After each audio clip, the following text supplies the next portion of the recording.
Noam Chomsky, an American linguist, philosopher, cognitive scientist, historian, and social critic, has long been a vocal critic of American politics, U.S. presidents, and the military-industrial complex. His theories and arguments can be categorized into several key areas. Chomsky and Edward S. Herman co-authored Manufacturing Consent, The Political Economy of the Mass Media in 1988.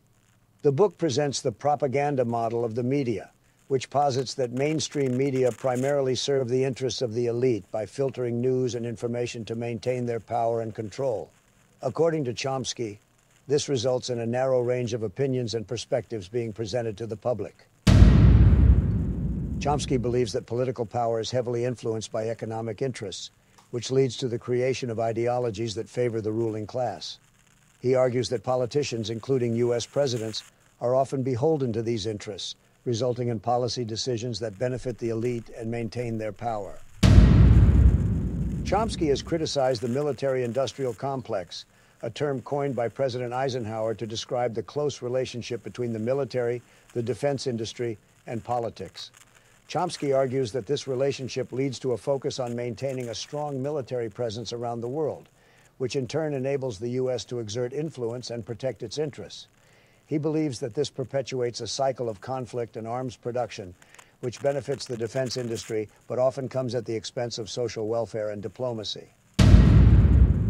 Chomsky has expressed skepticism about the democratic nature of U.S. presidential elections, arguing that the two-party system limits voter choice and that both parties are largely controlled by corporate interests.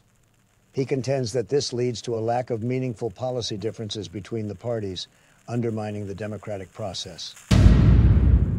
Chomsky is critical of neoliberalism, an economic and political ideology that advocates for free market capitalism, deregulation, and limited government intervention. He believes that neoliberal policies have led to increased inequality, the erosion of social welfare programs, and the concentration of wealth and power in the hands of the few.